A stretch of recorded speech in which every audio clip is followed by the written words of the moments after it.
You're a knight, battle-scarred, exhausted. You've served your king for 20 years. You survived the Civil War, watched Lancelot, the greatest knight alive, your friend, your brother, become a traitor, saw him rescue the queen in a storm of blood, watched Gareth cut down in the courtyard, young, gentle Gareth who never hurt anyone. You watched the Round Table shatter, watched 50 knights ride into exile, watched the fellowship you devoted your life to break apart over a love affair. Your kingdom is wounded, your brothers are dead or gone, and you're so tired. Tired of blood, tired of failure, tired of being human and flawed and never good enough. Then one night, you have a vision, a cup, glowing, more beautiful than anything you've ever seen. The Holy Grail, the cup Christ used at the Last Supper, the cup that caught his blood at the crucifixion. And a voice whispers, "Seek me, find me, be made pure." You wake up shaking, weeping, knowing that this is your purpose, your redemption, your escape from everything you failed at. Nothing else matters anymore. Not your oath to the king, not your duty to the kingdom, not your family waiting at home, just the cup, just salvation, just being worthy of something perfect. You go to the great hall the next morning. Every knight is there, all of them, and you see it in their faces. They had the same vision, the same night, the same call. 100 knights, all deciding to leave, all choosing God over Arthur. Your king stands before you, begging you to stay. The kingdom needs defenders. Enemies are circling. Mordred is watching. But you don't care. Can't care. The vision burned everything else away. "Please," Arthur says, "I need you." "God needs me more," you reply. And you watch your king's face break. Watch him realize he's losing his army, not to rebellion, not to betrayal, to faith. This is the Grail Quest, the moment when religion became madness, when knights abandoned their king to chase a fantasy in the wasteland. This is how Arthur loses everything that the Civil War didn't take. And when you finally return, if you return, you'll come back broken, having found nothing, having learned nothing, having wasted everything except one knight. One perfect, inhuman knight will find the Grail, will achieve it, will ascend to heaven, and leave the rest of you in hell. If you believe religious obsession can be more destructive than any sword, if you want to see how faith destroyed what love didn't finish, subscribe to the Midnight Archives and hit that like button. This is episode 3 in our King Arthur series. If you haven't watched episodes 1 and 2, go back now. You need to understand the May Day massacre and the Civil War to grasp why this quest is the breaking point, why Arthur can't survive this. Tonight, when 100 knights chose heaven over earth and damned them all. Welcome to the Midnight Archives. Let's begin. 1 year has passed since Lancelot's exile. 1 year since the siege of Joyous Gard. Since the rescue. Since 28 men died in a courtyard and hundreds more died in a civil war over a love affair. Arthur is 41 years old. He looks 50. The Civil War aged him decades. Grey in his beard, lines around his eyes. His hands shake sometimes when he thinks no one's watching. Camelot feels empty. The great hall echoes. Too many voices missing. Too many empty seats at the round table. The table was built to hold 150 knights, the greatest fellowship in British history. Knights united in brotherhood and honor and purpose. When Lancelot left, he took 50 knights with him. 50 men who loved Lancelot more than they loved Arthur, who chose their exiled champion over their crowned king. Another 30 died in the Civil War.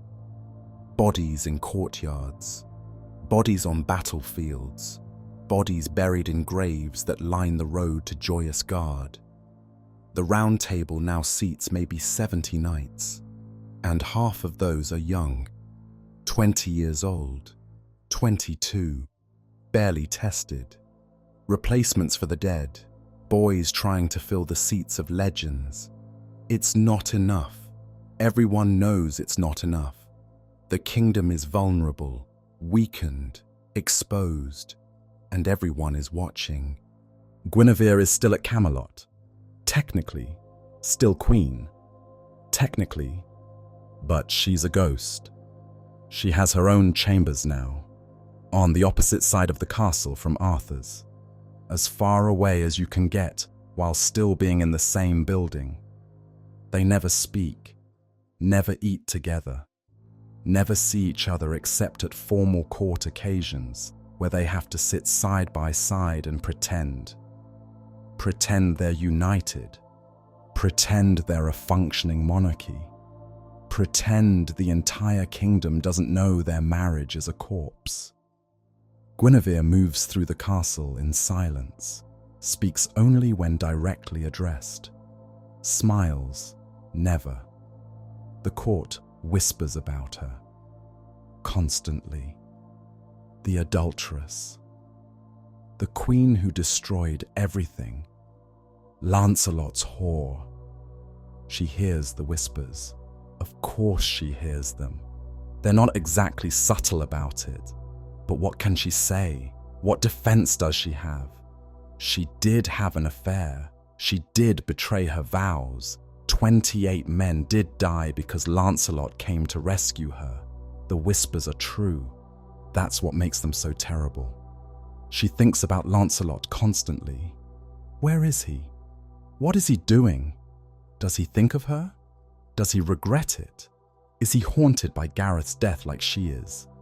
Does he wake up screaming like she does? She'll never know. She'll never see him again. That was the bargain. That was the price of her life.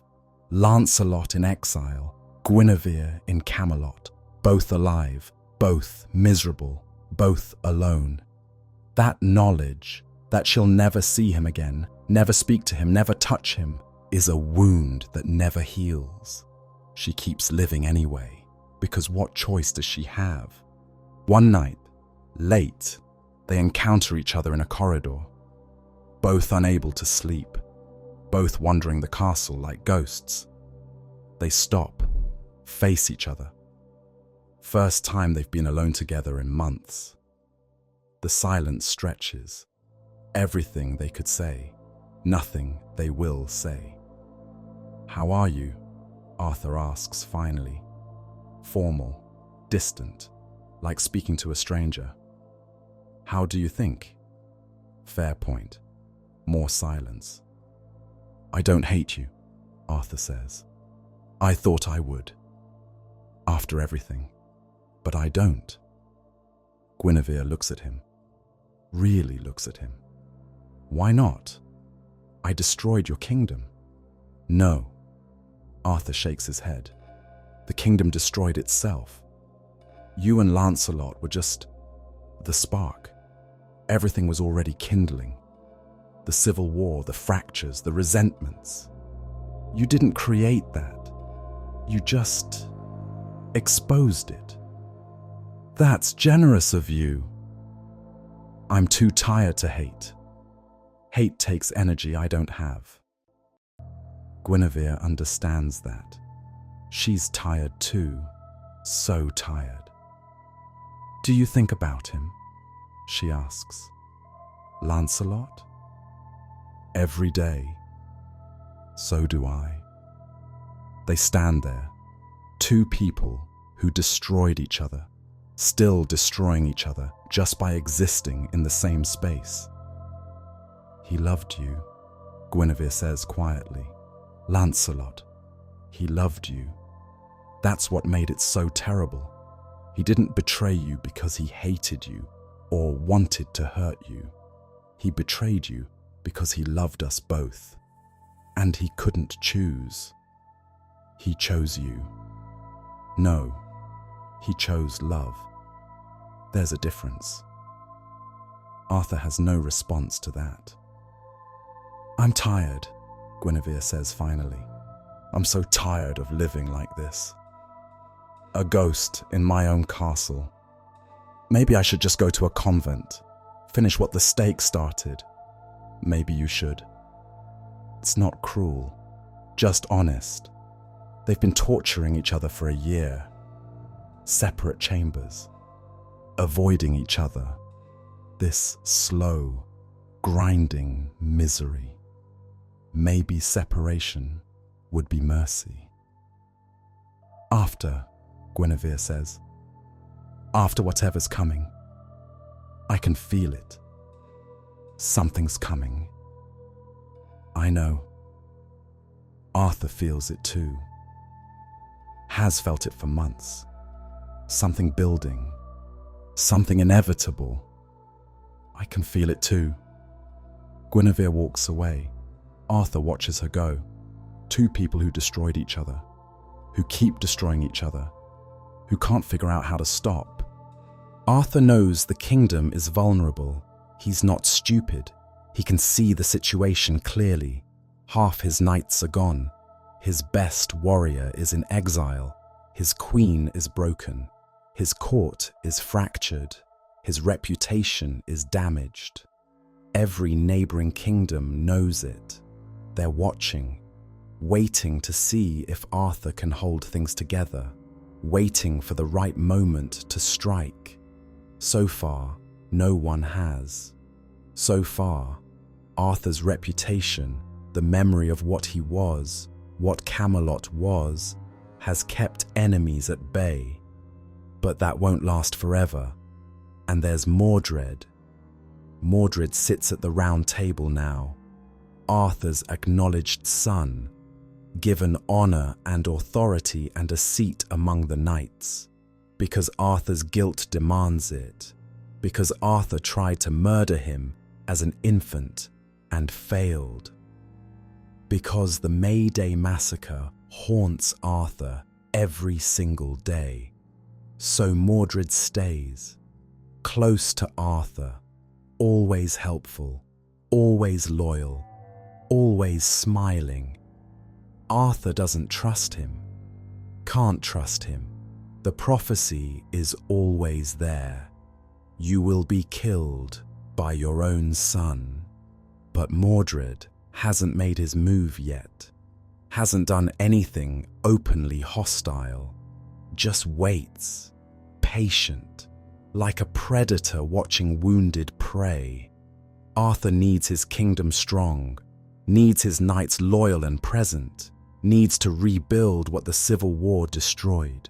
He's trying, desperately trying, and then the visions come. One morning, a young knight arrives at Camelot's gates. The guards send word to Arthur. "My lord, there's a knight here requesting audience. Says his name is Galahad. Says he's Lancelot's son." Arthur is in his study when he receives the news, goes completely still. Lancelot's son. Arthur didn't know Lancelot had a son. In all their years of friendship, all the conversations, all the confidences, Lancelot never mentioned a child. "Bring him to the hall," Arthur says. "I'll receive him there." The court gathers. Word spreads fast. Lancelot's son is here. Everyone wants to see him. The doors open, and Galahad enters. He's 20 years old, beautiful in a way that's unsettling. Perfect features, perfect posture, perfect proportions. Like he was sculpted by someone who'd never actually seen a human, just worked from an ideal. His armor is white, not silver, not steel, white, like he's already transcended the material world. He walks down the hall toward Arthur's throne. Every eye follows him. There's something wrong about him. Everyone feels it. He moves like a man, looks like a man, but something essential is missing. He reaches the throne, kneels, head bowed. "Rise," Arthur says. "State your name and your business." Galahad stands, looks Arthur directly in the eyes. "I am Galahad, son of Lancelot du Lac. I have come to claim my father's seat at the Round Table." The hall erupts, everyone talking at once. Lancelot's son. No one knew. How is this possible? Arthur raises a hand. Silence falls. "Your father," Arthur says carefully, "is in exile, banished from Britain. His seat is empty because he betrayed his king." "I am not my father," Galahad replies. His voice is flat, no emotion, no inflection. "I have come to take what should have been his. The seat reserved for the knight pure enough to achieve the Holy Grail." He's talking about the siege perilous. The perilous seat. There's an empty seat at the Round Table. Always has been. The siege perilous. The perilous seat. The forbidden chair. No one sits there. Ever. Legend says it's reserved for the knight pure enough to achieve the Holy Grail, the one destined by God to find the cup of Christ. Legend also says anyone else who sits there will die. Instantly, struck down by divine punishment. Or they'll go mad, or be swallowed by the earth, or cursed for eternity. Lots of legends. No one's ever been stupid enough to test them. The seat stays empty. A reminder that perfection exists somewhere, just not here. Not among these flawed human knights. Galahad walks toward it. "Don't!" someone calls out. "You'll die! That seat kills anyone unworthy." Galahad doesn't pause, doesn't hesitate. Just walks to the siege perilous, turns and sits down. Nothing happens. No lightning strike, no divine wrath, no death or madness or curse. He just sits there, perfectly still, perfectly calm. The court stares in shock. This boy, this strange, perfect, unsettling boy, can sit in the seat that kills everyone else. "He's the one," someone whispers. "The one prophesied, the one who will find the Grail." The whisper spreads, becomes a murmur, becomes certainty. Galahad is the chosen one, the pure knight, the destined achiever of the Grail. After the court session, Arthur calls Galahad to his private chambers. He needs to understand this boy. This perfect, impossible boy who looks like Lancelot but isn't Lancelot. Galahad enters, stands at attention. Perfect posture. "Sit," Arthur says. "I prefer to stand." Of course he does. Arthur studies him.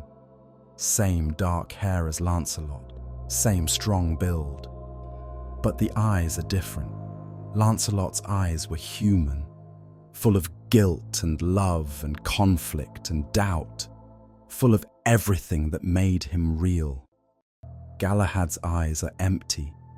Not cruel, not cold, just empty, like looking into a statue. "You're Lancelot's son," Arthur says. "Yes. He never mentioned you. He doesn't know I exist.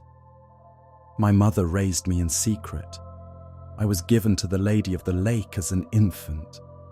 She trained me, made me what I am." The Lady of the Lake.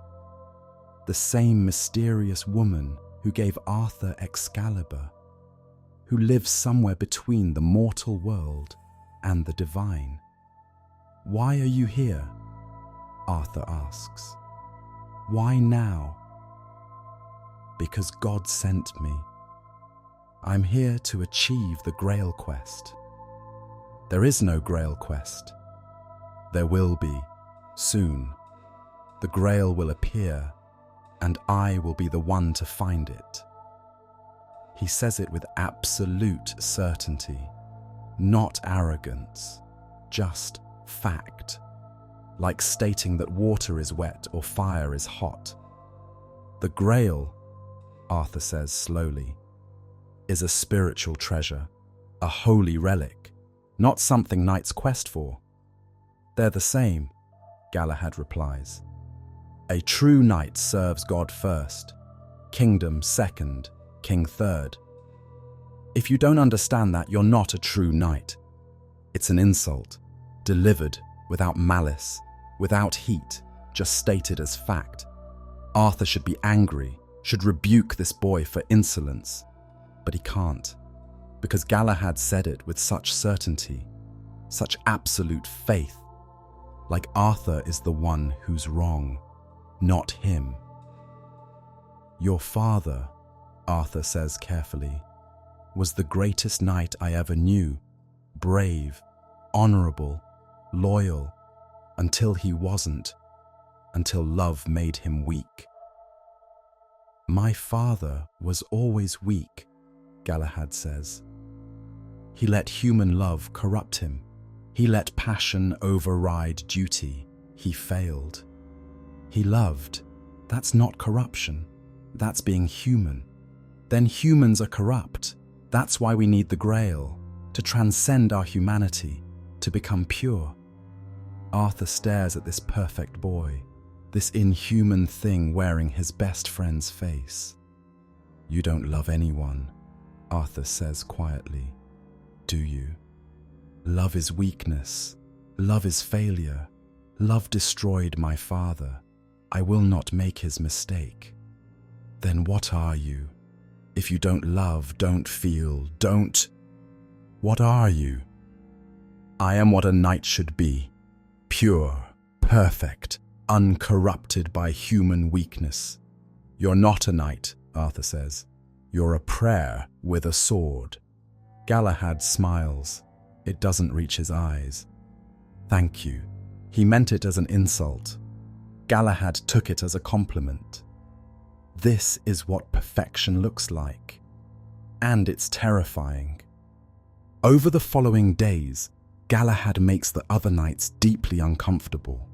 He doesn't drink, doesn't laugh, doesn't tell stories, doesn't bond. He prays, constantly, for hours, sometimes all night, on his knees in the chapel, motionless, silent.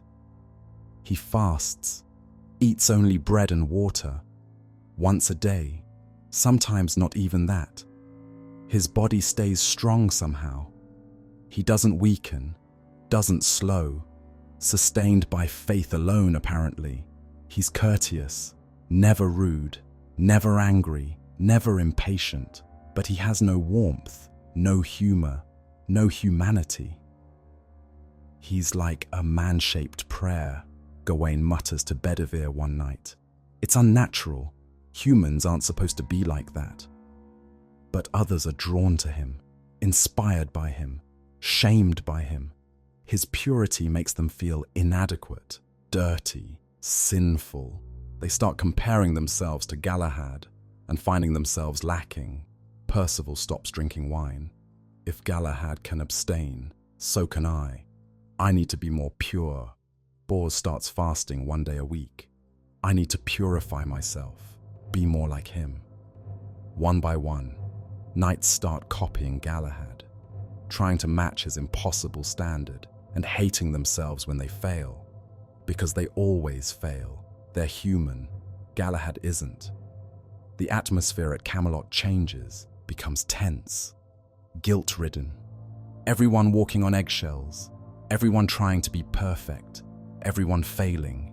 Arthur watches this perfect night, this boy who makes everyone feel inadequate just by existing. And Arthur thinks about Lancelot, his Lancelot, the flawed, human, conflicted Lancelot who loved too much and betrayed everyone. Lancelot was real. Lancelot had doubts and fears and weaknesses. You could talk to him, drink with him, laugh with him, be friends with him. He made mistakes, terrible mistakes, but he was human. He was real.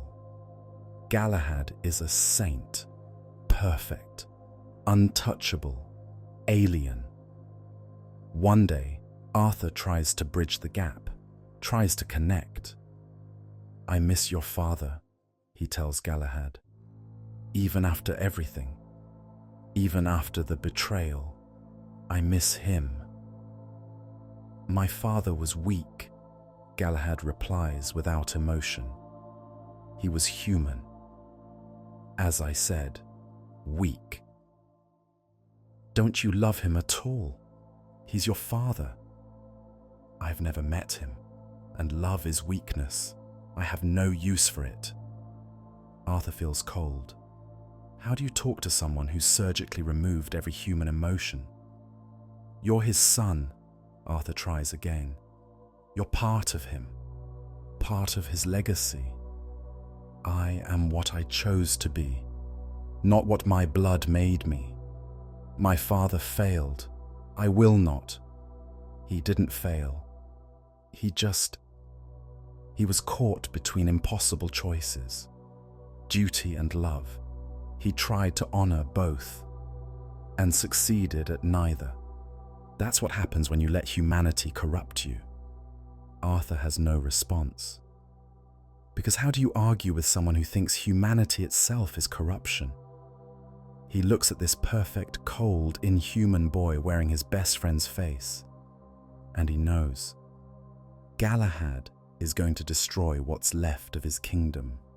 Pentecost, a holy feast day, celebrating the descent of the Holy Spirit upon the apostles. The entire court gathers for celebration. Knights, nobles, clergy, servants, everyone in their finest clothes. The great hall is decorated, candles everywhere, music playing, tables laden with food. Arthur sits at the high table, Guinevere beside him, for appearances. Both miserable, both pretending. Galahad sits at the siege perilous, alone, apart, perfect. The feast begins. Meat and bread and wine, conversation and laughter. The first real celebration Camelot has had since before the Civil War. Everyone trying to pretend things are normal. Things are getting better. The kingdom is healing. They're lying to themselves. But it's a necessary lie. The feast is well underway, music playing, people eating and drinking and talking. Then silence, not gradual, not a natural lull in conversation.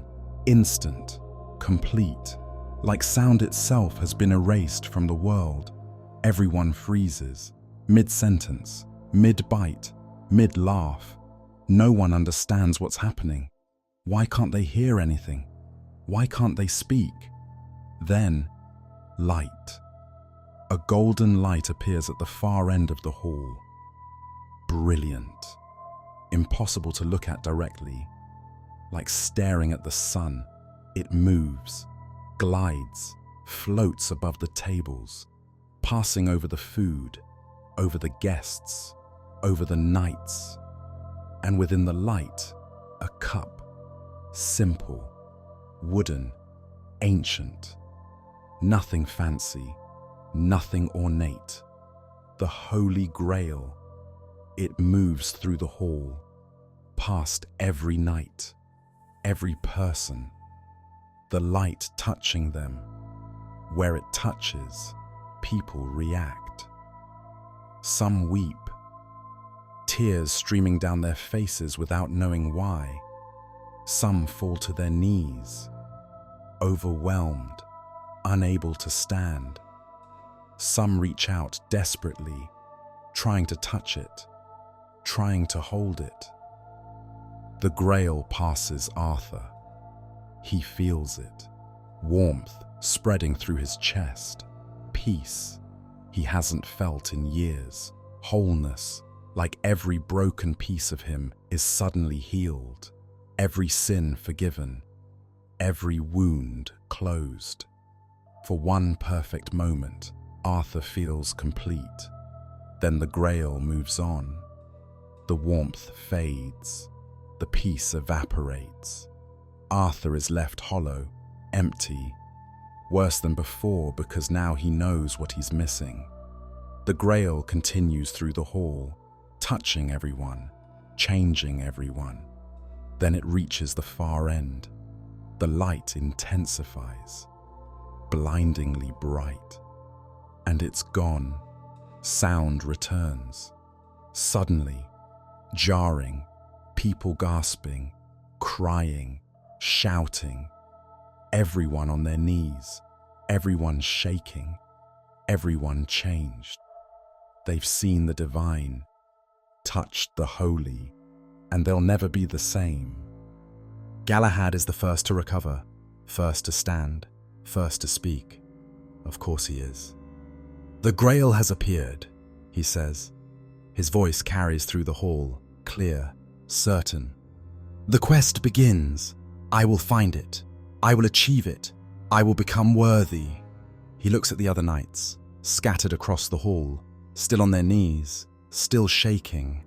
"Who will join me?" Silence. Everyone processing, everyone still overwhelmed by what they just experienced. Then Percival stands, young, earnest, faithful. I'll join you."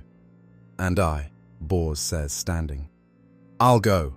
Another knight rises, one by one, slowly at first, then faster, all of them. Every knight in the hall stands, 100 knights, all vowing to leave, all choosing to chase the Grail. Arthur realizes what's happening, stands. "Wait, please. Everyone wait. Think about what you're doing." They look at him, confused. Why would they wait? Why would they think? They just saw the Grail, touched the divine. Nothing else matters. "The kingdom needs you," Arthur continues. His voice is desperate now. He can hear it, hates it, but can't control it. "We're vulnerable. We just survived a civil war. We're weak. We need knights here, defending, protecting. The Grail is more important than the kingdom," Galahad says simply. "More important than your oaths, your sworn duty, your king."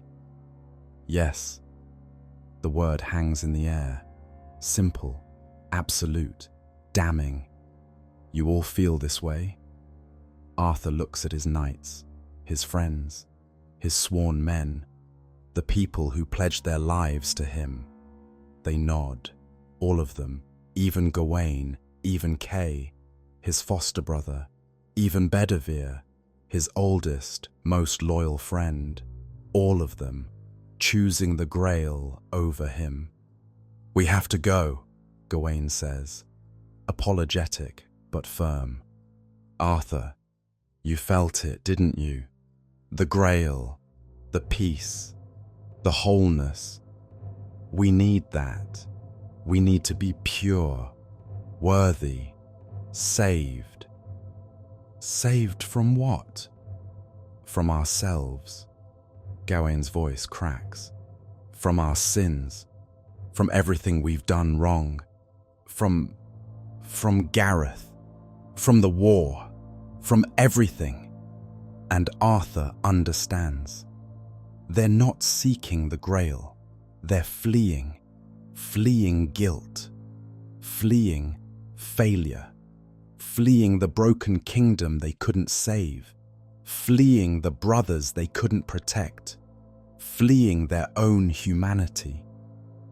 The Grail is an escape, a way out, a fantasy where they can be perfect instead of flawed, pure instead of sinful, worthy instead of failing. They don't want to serve Arthur anymore, don't want to defend a broken kingdom, don't want to face what they've become. They want to run, and the Grail gives them permission. "Please," Arthur says. The word comes out broken. "Please, don't all go. Some of you stay, even half of you. 20 knights, 10. I need defenders, I need—" "You don't need us," Galahad interrupts. "You need God, and God has called us to this quest. Would you have us refuse God?" What can Arthur say to that? How do you argue against the divine? How do you say, "Choose me over God," without sounding like a tyrant, a heretic, a fool? "When will you return?" Arthur asks quietly. "Defeated." "When we find the Grail," Galahad replies. "Or when we're worthy to find it. Or when we die trying. So never. Perhaps. Perhaps." That's all he gets. Perhaps. Arthur looks at the round table, at the 150 seats, at the 70 knights currently filling them, soon to be empty, all of them, gone. "Then go," he says. His voice is hollow, all the fight drained out. "Go chase your salvation. Leave me to defend the kingdom alone." "You're not alone, Father." Mordred's voice, from the shadows, stepping forward. "I'll stay. I'll protect the kingdom. I'll protect you." Everyone else is so focused on the Grail, so consumed by their vision, their quest, their holy purpose, that they miss it. Miss the satisfaction in Mordred's voice. Miss the smile he can't quite hide. But Arthur hears it, sees it, knows. This is it. This is the moment he loses everything. His knights are leaving. His army is abandoning him. His kingdom is defenseless. And his son, the son he tried to murder, the son prophesied to kill him, is the only one staying. The trap is closing, and Arthur walked right into it. Dawn, cold, grey sky. The courtyard is packed with 100 knights preparing to leave. Armor polished, horses ready, supplies minimal. They're trusting God to provide food, shelter, guidance. Their families watch, wives, children, parents, all crying, all begging them to stay. A woman clings to her husband's arm. "Please don't go. Our children need you. I need you." "God needs me more," he replies. Not cruel, not dismissive, just certain, absolutely certain. "What about us? What about your family?" "The Grail is more important than family." She steps back, stung. "More important than your children?" "Yes." He kisses her forehead, mounts his horse, rides away without looking back. She stands there, 3 small children clinging to her skirts, watching their father disappear. It's the same everywhere. Families shattered, relationships abandoned, oaths broken, all for a vision. Arthur stands on the castle steps, watching his knights prepare to leave. This is his army, his fellowship, his brothers, the men he's fought beside for 20 years, all leaving, all choosing something else over him. He should be angry, should command them to stay, should threaten them with exile, with dishonor, with punishment. But what's the point? They've already chosen, already decided, already abandoned him in their hearts. I won't stop you, he calls out. His voice carries across the courtyard. But I'll ask one last time. Stay.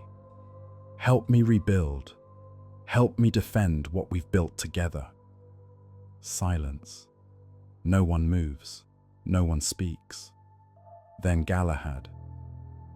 What you've built is corrupt, broken, fallen. The Grail will show us something better, something pure. We're done with Camelot's compromises, done with your flawed kingdom, done with human failure. It's a rejection, total, final, absolute. They're not just leaving, they're judging, finding Arthur wanting, finding the kingdom unworthy, finding everything they fought for insufficient. Then go, Arthur says, all the emotion drained from his voice, just flat, empty, and may God protect you, because I can't anymore. They ride out, 100 knights, in perfect formation, banners flying, armor gleaming in the grey morning light. It should be glorious, noble, inspirational. Knights riding forth on a holy quest. Instead, it feels like a funeral procession. Arthur watches from the battlements. Alone. No, not alone. Guinevere is there, standing beside him. First time they've stood together voluntarily in months. They're leaving you defenseless, she says quietly. I know. Mordred is still here. I know. This is what he wanted. What he's been waiting for. I know.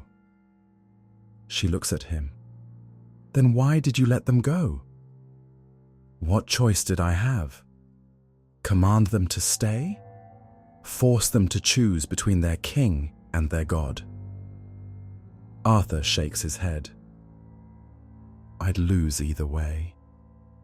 At least this way, they leave believing they're right. They're not right. They're abandoning you. They're abandoning themselves. The Grail is just an excuse. The knights disappear over the horizon.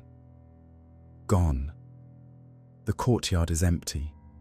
The castle feels hollow, like someone carved out its heart and left only the shell. Camelot just lost its defenders, its protectors, its strength.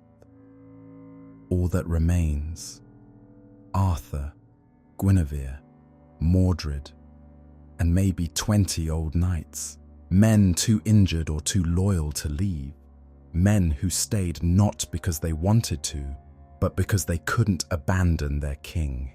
Not enough, not nearly enough. What do we do now? Guinevere asks. We wait, Arthur says, for them to return, or for enemies to attack, or for Mordred to make his move. We wait and see which doom comes first. They stand together in silence, watching the empty road, waiting for something they both know isn't coming. The knights won't return, not in time, not at all. Arthur is alone now, just him and his hollow kingdom, just him and his son, waiting for the end. The 100 knights ride together at first, unified, purposeful, a fellowship on a holy quest. They ride north, out of Camelot's territory, into wild country, forest, moors, wasteland. They're searching for the Grail, but the Grail appeared in a vision. How do you search for a vision? Where are we going? Someone asks after 3 days of riding. Where God leads us, Galahad replies. And where is that? We'll know when we arrive. So they wander. No destination, no map, no plan. Just faith. Just certainty that God will guide them. Days pass, then weeks. They're still together, still unified. But cracks are forming. After a week, one knight has a dream. "The Grail is to the north," he announces in the morning. "I dreamed it. God showed me. We have to go north." "I dreamed it's in a monastery to the east," another knight says. "Mine showed west, toward the sea. South, definitely south." Individual visions, individual dreams, individual certainty. Who's right? Whose dream is real? Whose vision is from God? They argue, debate, pray for guidance. No answer comes, just more visions, more dreams, more contradictions. "We should split up," Galahad says. "Follow our individual callings. God will guide each of us separately." It makes sense, or seems to, in the moment. So the fellowship dissolves, first into groups of 10, then 5, then pairs, then individuals. 100 knights scatter across Britain, all alone, all searching, all lost. The quest that started as a fellowship ends as 100 solitary wanderers in the wilderness. Percival is one of the young knights, 22 years old, earnest, faithful, pure-hearted.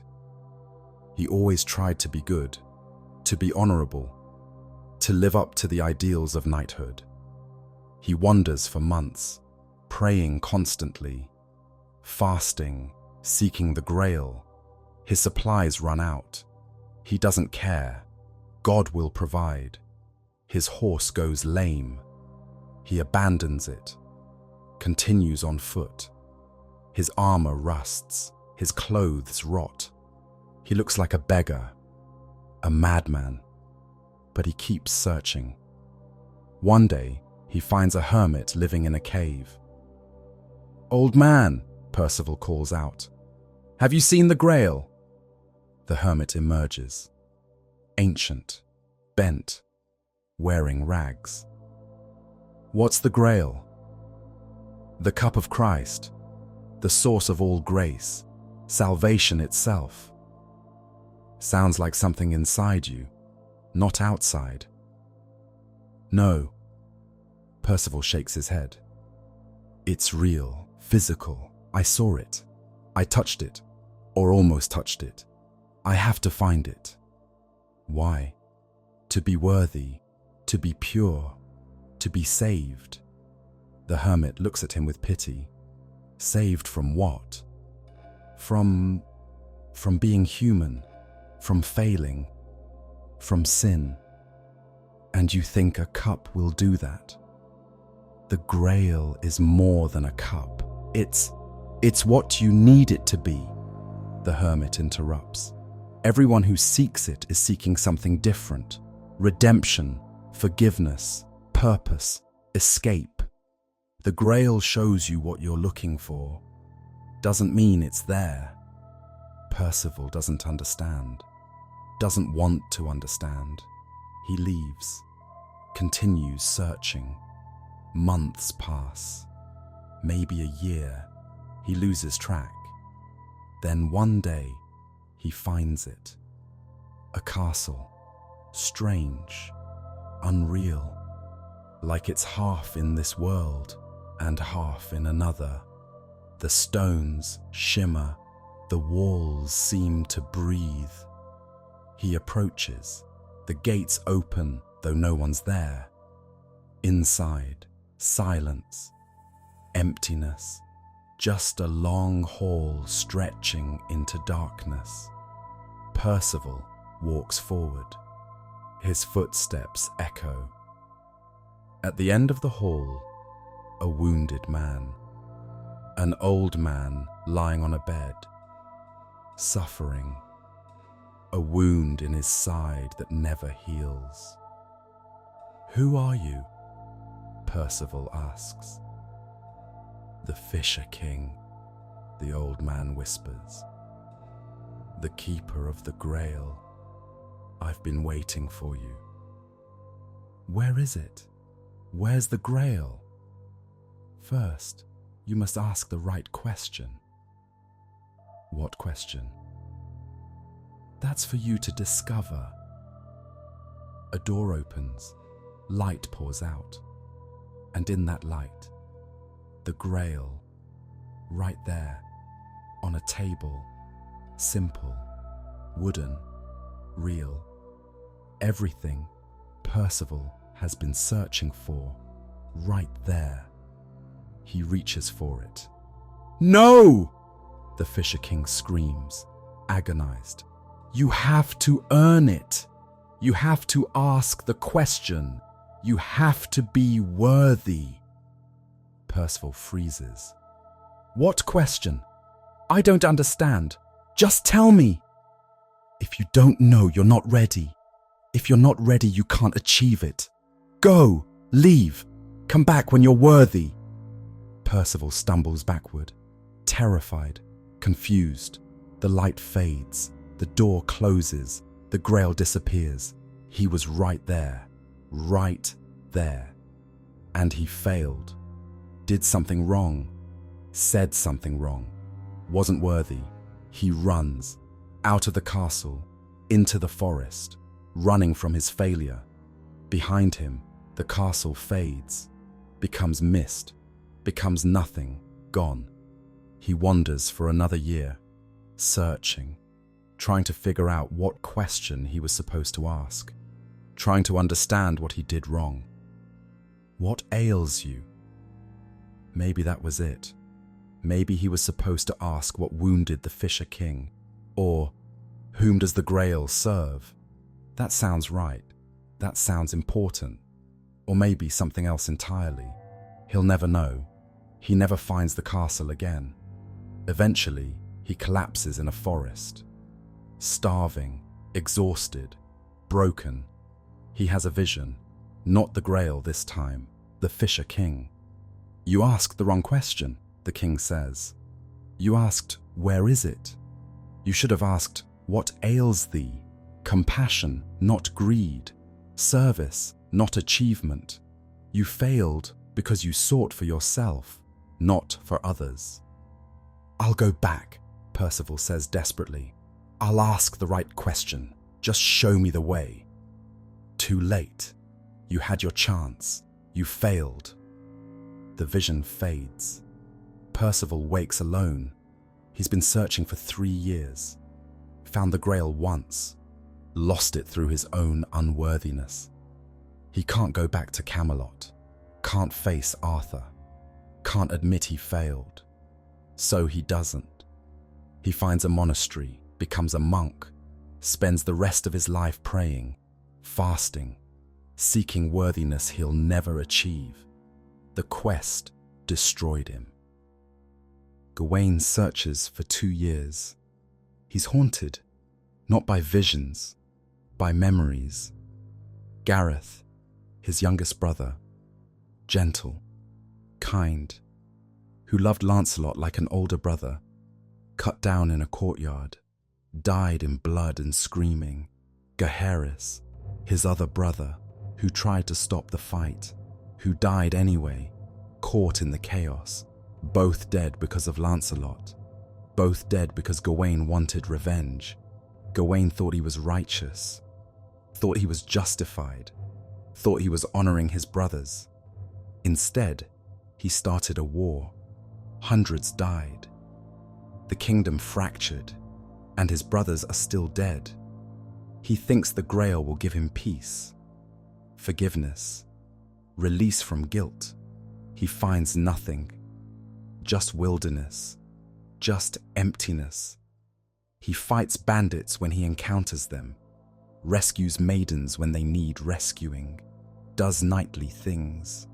But none of it feels meaningful. None of it brings him closer to the Grail. None of it eases his guilt. 2 years, wandering, searching, finding nothing. Finally, exhausted and starving, he collapses in a forest. He has a vision. His brothers, Gareth and Gaheris, stand before him, young, whole, smiling. Why are you here? Gareth asks. I'm seeking the Grail, seeking forgiveness for letting you die.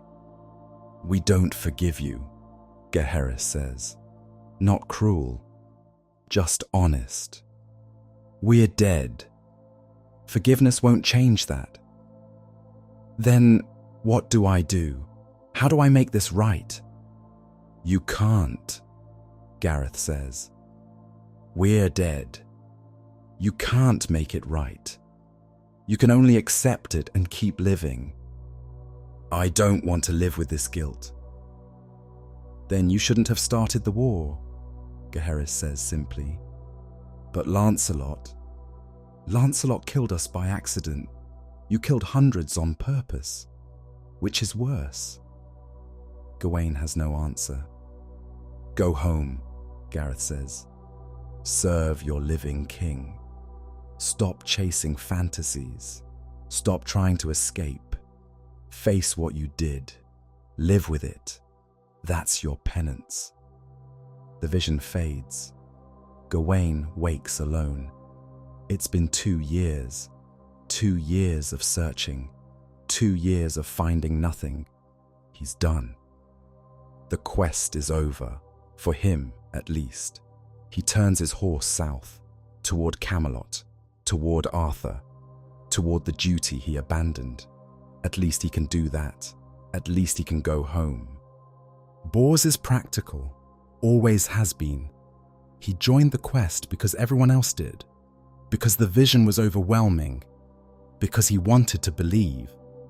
But Bors is too grounded for religious mania, too practical for mysticism.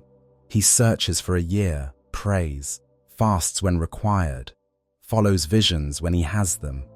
But mostly, he helps people he meets, defends villages from bandits, helps farmers rebuild burned houses, feeds hungry families, does practical, immediate good. One day, he has a vision of the Grail, not physical, just a feeling, a presence. You're searching for me, the Grail seems to say, but I'm everywhere, in every act of kindness, every moment of grace. You don't have to find me, you just have to live me. Bors thinks about that. He's been searching for an object, a cup, a destination. But what if the Grail isn't a place? What if it's a way of living? He decides to stop searching, start serving. After a year, he returns to Camelot. Did you find it? Arthur asks. No, Bors says, but I found where it isn't. It's not in the wilderness, not in castles or visions. It's in service, in duty, in helping others. I can do that here. I should have been doing that here all along. Arthur embraces him. Welcome home. Bors is one of the first to return, one of the few who returns better than he left. Most knights aren't like Bors. Most don't return. Some die of starvation, too busy fasting, too busy praying, forgetting that faith doesn't replace food. Some die of exposure, sleeping in snow because shelter is too worldly, refusing warm clothes because comfort is weakness. Some die to bandits, traveling unarmed because weapons are instruments of violence, letting themselves be robbed because martyrdom is holy. Some die of despair, can't find the Grail, can't be worthy, can't achieve perfection. So they give up, stop eating, stop moving, just lie down and wait for death. Some just disappear, wander into forests, climb mountains, walk into lakes, never emerge. No battles, no glory, no heroic deaths, just waste, just attrition, just knights dying alone in the wilderness for a vision that never comes. Galahad doesn't wander, doesn't search aimlessly, doesn't struggle. He rides directly to where the Grail is, Divine guidance leads him straight there, because he's pure, because he's worthy, because he's exactly what the Grail demands. He finds the Grail castle, the Fisher King's domain, the place between worlds. He enters, no fear, no hesitation. The Fisher King sees him and weeps. "You're the one, the pure one, the worthy one.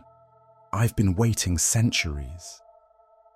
"I know," Galahad says simply. "Will you ask the question?" "What ails thee, uncle?" The moment he asks, the Fisher King is healed. The wound closes. The pain ends. Centuries of suffering end in an instant. "Thank you," the Fisher King whispers. "Thank you." The Grail appears, glowing, perfect, floating in mid-air. Galahad reaches out, touches it, drinks from it. Light surrounds him, pure, brilliant, divine. His body begins to glow, to fade, to transcend. "I am made pure," he says. His voice echoes, amplified by the divine. "I transcend. I am with God." He's ascending, literally leaving Earth, rising toward heaven.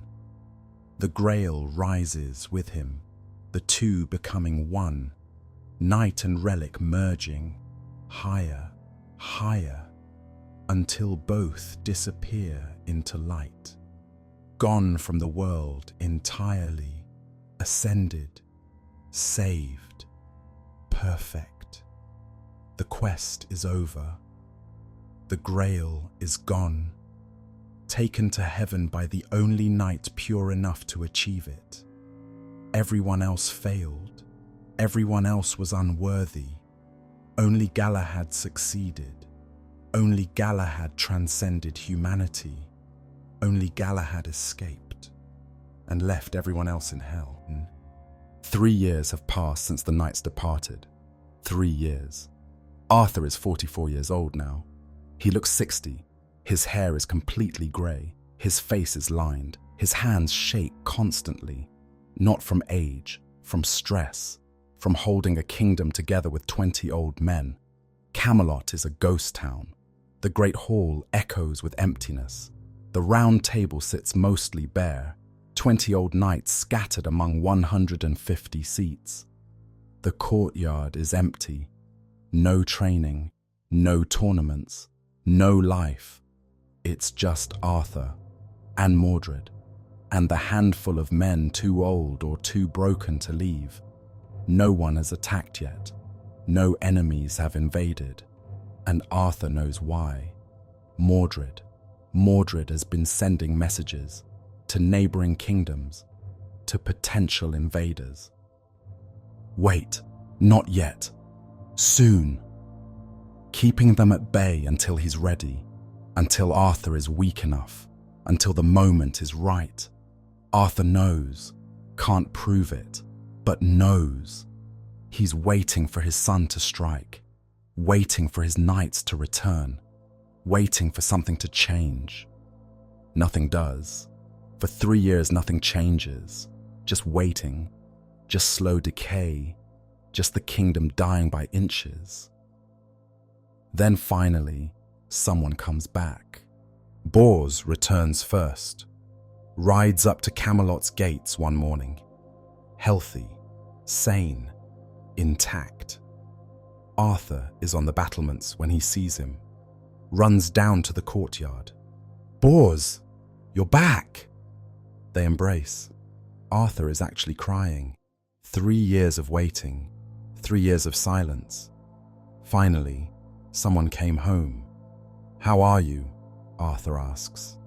"Alive, sane, wiser than when I left." "Did you find it? The Grail?" "No, but I found something more important. I found purpose. not in questing, in serving. I'm sorry I left. I'm sorry I abandoned you. You're back. That's what matters. Bors tells him about the quest. The knights scattered, many dead, most lost. Few found anything. And Galahad, Arthur asks. Galahad found it, achieved it, ascended to heaven with the Grail. It's gone now. The quest is over. What we were searching for is gone. Arthur absorbs this. The Grail is gone. The quest was for nothing. Are others coming back? Some, eventually. Those who survive. Those who accept they failed. How many? Bors hesitates. Not many. Months later, Gawain arrives. Gaunt, hollow-eyed, broken. He falls to his knees before Arthur. I'm sorry. I failed. I abandoned you. Arthur helps him up. You're back. You survived. That's enough.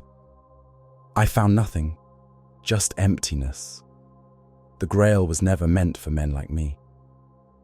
Men like us, Arthur says. Flawed, human, real. I wasted 3 years, and you needed me. You're here now. Gawain tells him about the deaths. The knights dying in the wilderness. The waste. The futility.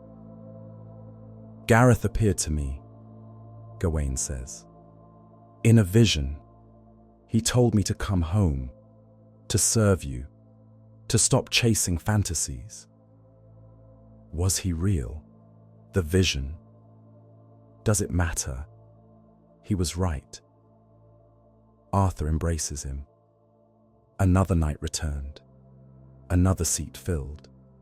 But Gawain is broken, haunted. The quest destroyed something in him. He's back physically. Mentally, he's still in the wasteland. Percival arrives a year later, but he doesn't stay. Just stops at Camelot briefly, confesses his failure to Arthur. I saw it. I was right there. The Grail, the Fisher King. Everything. And I failed. I wasn't worthy. I asked the wrong question. What question should you have asked? I don't know. That's the torture. I'll never know. I failed, and I don't even know why. Percival is shaking, can barely speak, can't eat, can't sleep, tormented by his unworthiness. Stay, Arthur says.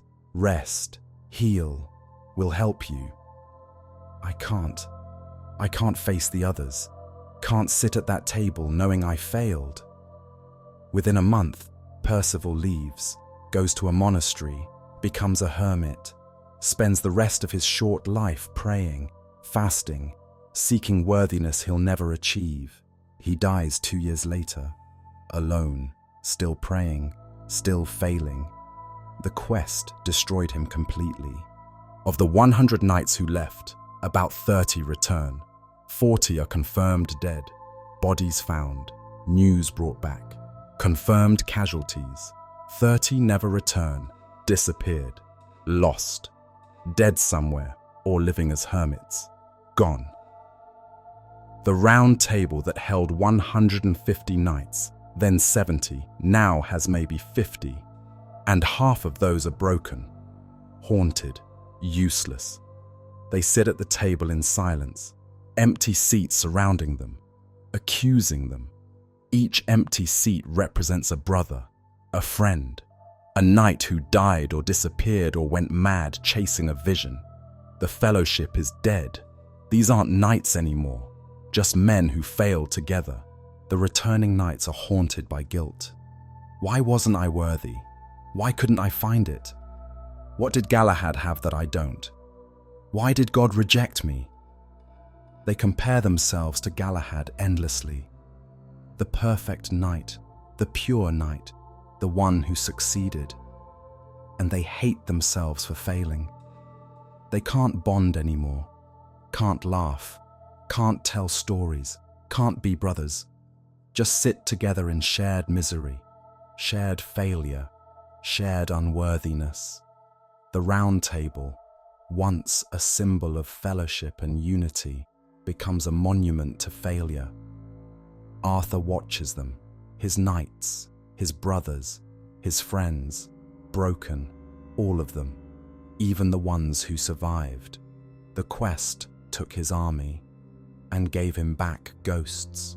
Arthur stands in the great hall, looking at the Round Table, 50 knights, where once were 150, 100 empty seats, 100 absences, 100 failures. This was supposed to be his dream, his great achievement, the fellowship that would change Britain. Now it's a graveyard. Late one night, Arthur and Gawain sit alone in the hall, both unable to sleep. Was it worth it? Arthur asks. The quest? Gawain is silent for a long time. No, we chased perfection and found nothing, left you vulnerable for nothing, failed at everything. Why did you go? Why did all of you leave me? Because we wanted to escape. Gawain's voice is raw. Escape the guilt, the failure, the broken kingdom. Escape what we'd become.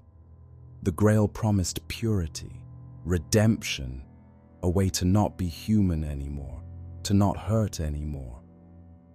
And there is no escape.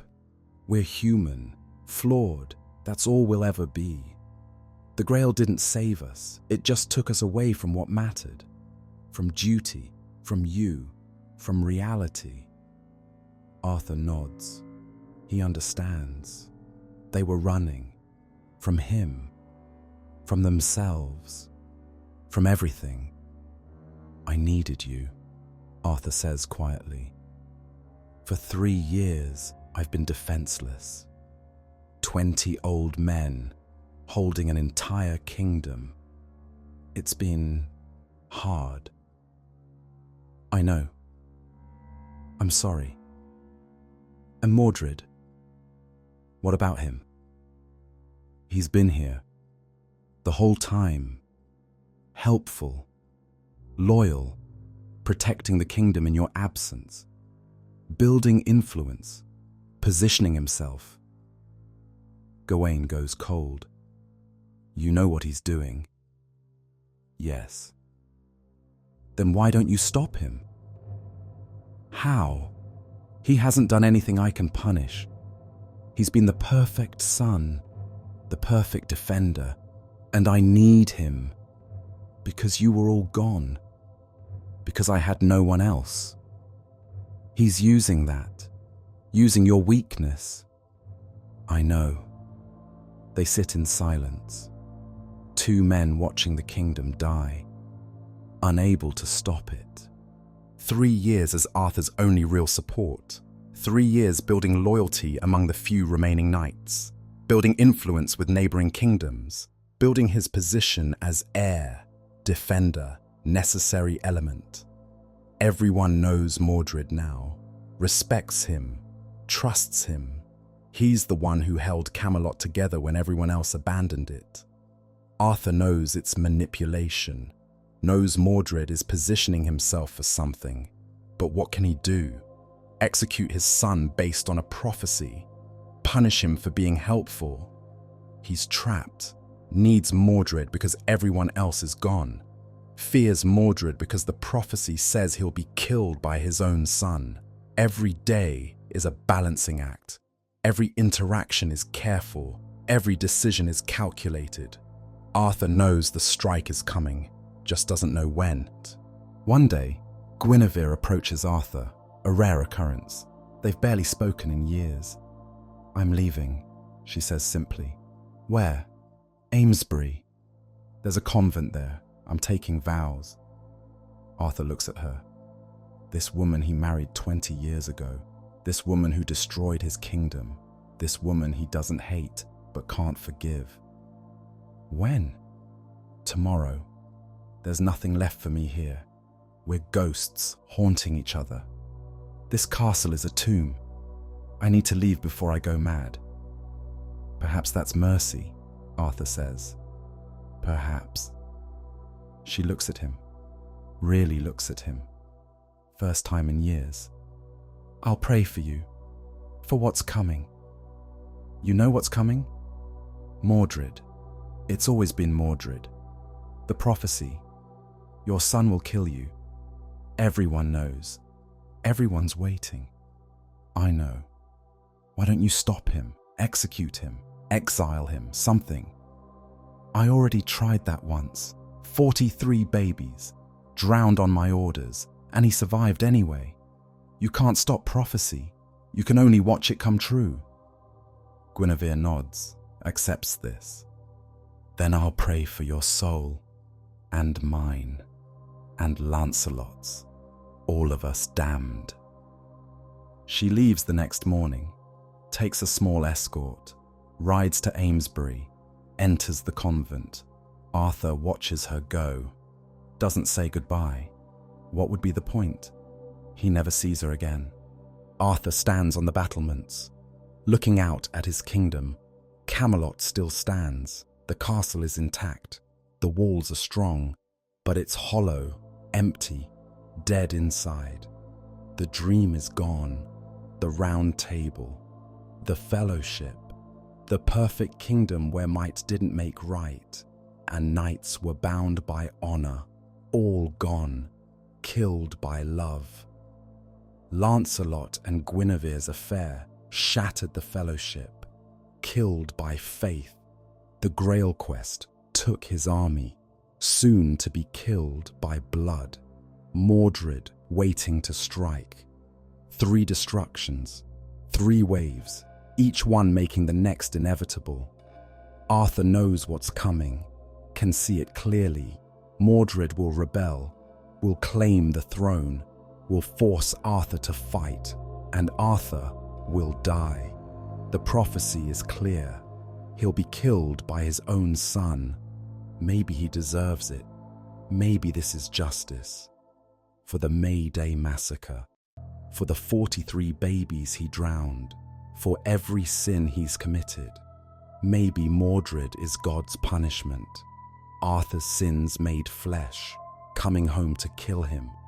He can't stop it, can only wait for it. So that's what he does.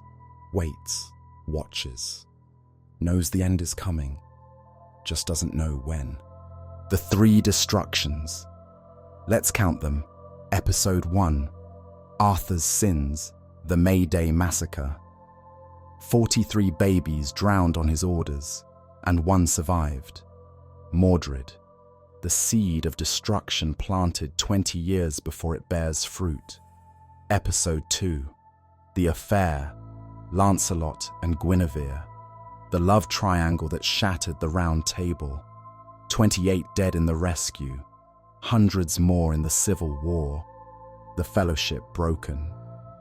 Half the knights exiled or dead. Episode 3.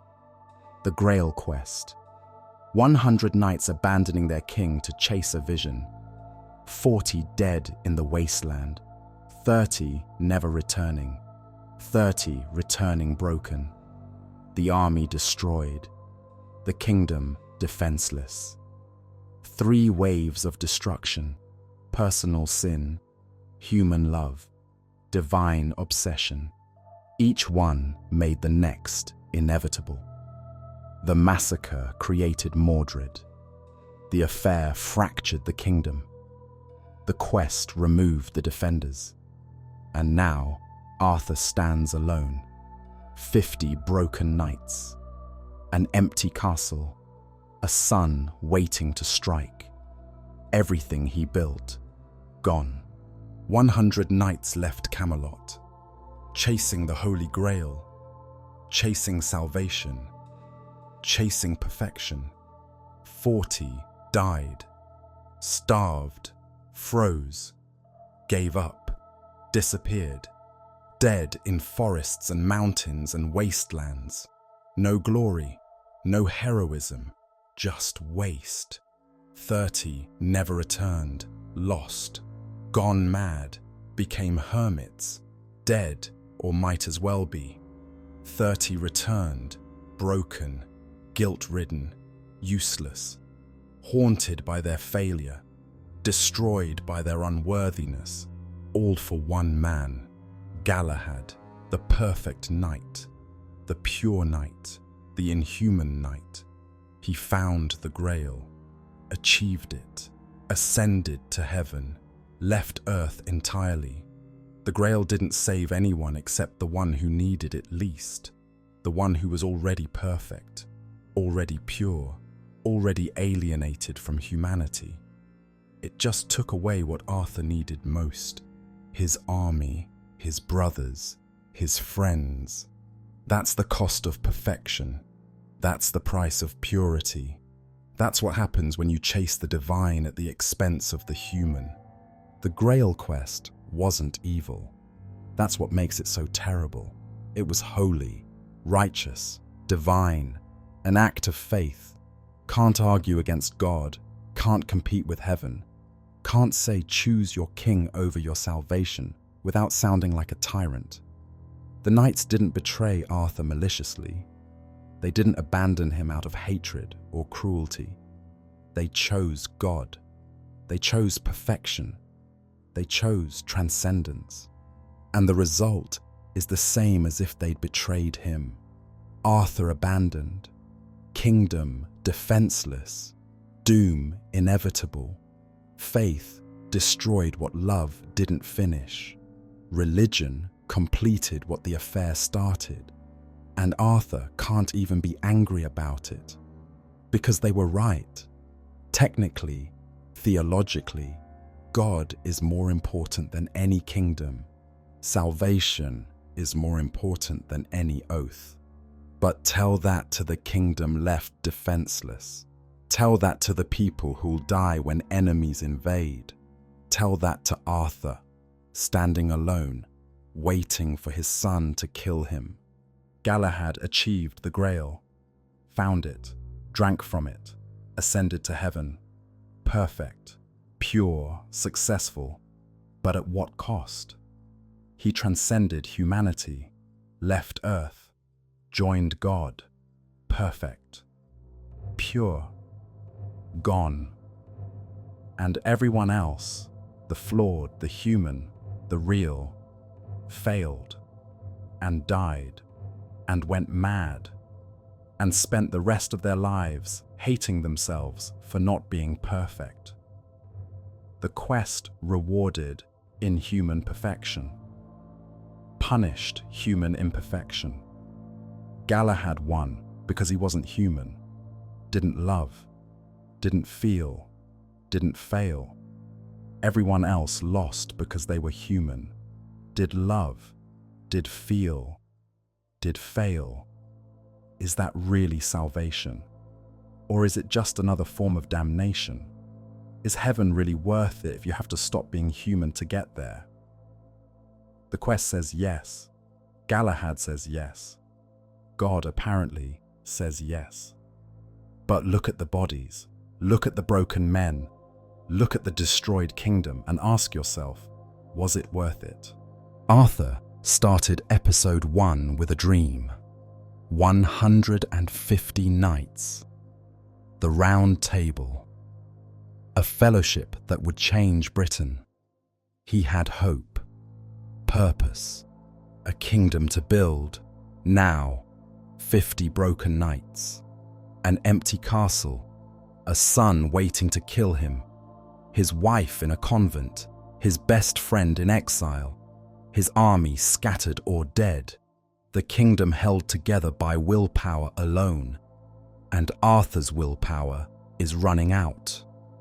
Mordred positioned perfectly, influential, respected, necessary, waiting for the right moment to strike, the prophecy about to come true.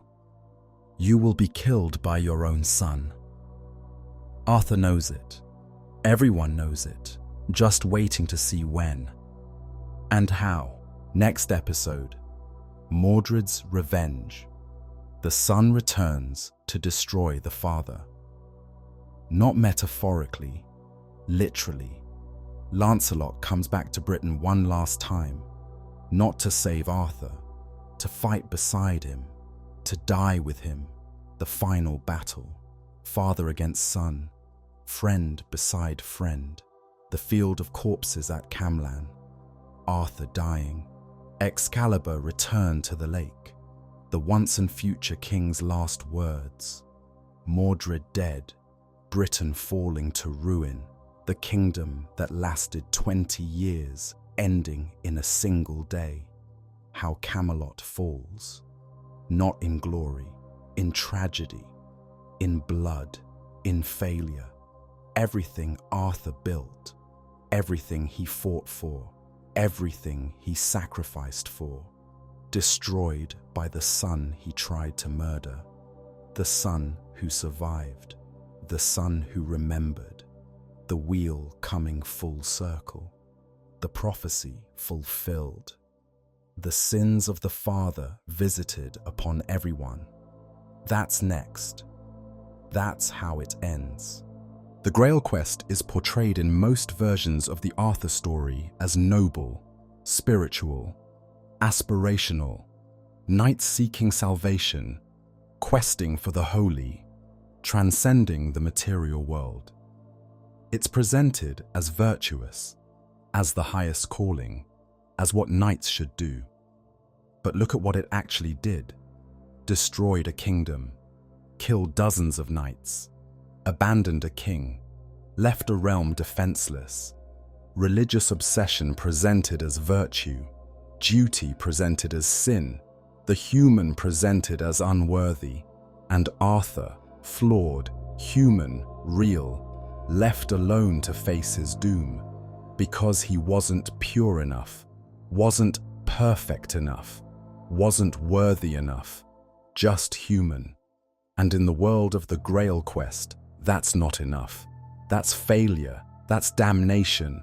The knights who stayed, who honored their oaths, who defended their kingdom, who chose duty over divinity, they're forgotten, unremarked. They didn't achieve anything, didn't transcend, didn't matter. Only Galahad mattered, only the perfect one, only the inhuman one. Everyone else failed, everyone else was unworthy. That's the message of the Grail Quest, and it destroyed everything good that remained. If you've ever felt inadequate, if you've ever been told you're not pure enough, not perfect enough, not worthy enough, you understand Arthur. The quest for perfection destroys what's good enough. The demand for purity kills what's merely decent. The need to transcend humanity leaves humanity bleeding in the dirt. Arthur was a good king. Flawed, yes. Sinful, yes. Human, yes. But good. Trying. Building something real. And the Grail Quest said, not good enough. Achieve perfection or you're worthless. So the knights left, chased perfection, failed, died, and left Arthur alone. That's the real horror of the Grail Quest. Not that it demanded perfection, that it made imperfection unforgivable. Subscribe for episode 4, Mordred's Revenge, the final battle, the end of everything. Comment below. Would you have left Arthur for the Grail? Would you have abandoned your duty to chase salvation? Or would you have stayed for a doomed kingdom? There's no right answer, just impossible choices and consequences that echo through history. The knights chose God, and Britain died. Welcome to the Midnight Archives, where faith kills as efficiently as steel, and where the quest for heaven creates hell on earth.